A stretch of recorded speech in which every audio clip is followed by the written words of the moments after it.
আবৃত্তি করছে কবি দুর্গা বেরার লেখা ও নতুন বছর কবিতাটি।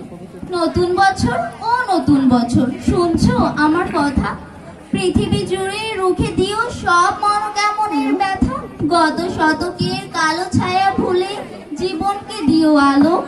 এইখানে মানুষ প্রীতি আয়ু চায়, প্রকৃতিকে ডেকে বলো আমি পৃথিবী তোমাকে বলছি এসো হে নতুন বছর। আজ থেকে খুব পয়মন্ত হোক তোমার নতুন সফর।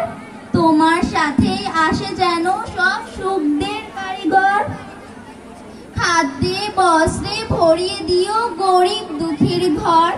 ধর্ম অধর্ম যে যাই বলুক সকল ধর্ম রেখো। কেউ মসজিদে নামাজ পড়বে, কেউ হবে বা প্রসাদ খেকো। লালসা হিংসা যত আছে সব গঙ্গার জলে ডুবিও। নতুন নতুন বছর বন্ধুত্ব দিও, দিও বা দরাজ দিন। মতবিরোধ হয়েছিল যাদের তাদের করিও অন্তমিল। পাতা ঝরা চৈত্র দিনের শেষে নতুন সূর্য আবার হেসে নতুন করে চলতে দিল ডাক। নতুন বছর পহেলা বৈশাখ। শহর গায়ে বৈশাখী আজ মেলা। ঈশান কোণে হঠাৎ মেঘের ভেলা।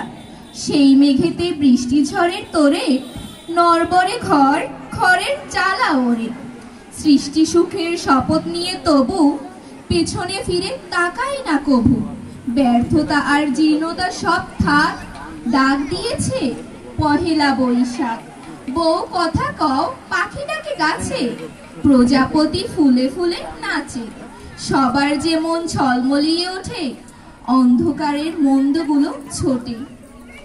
পহেলা বৈশাখ, এক বুক ধূপ এক চোখে জল। যেমন পুরনো বাড়ির দরজায় দাঁড়ায় নতুন ভাড়াটে, কাছে ডাকে ভবিষ্যতের বাউল। দূরে ঠেলে দেয় অতীতের ছায়া। আর জীবন সে তো মাঝি, পাল তুলে দাঁড়ায় কুলহীন আলোয়। প্রত্যেক সম্পর্ক যেন হাতের মুঠোয় ধরা বাতাস।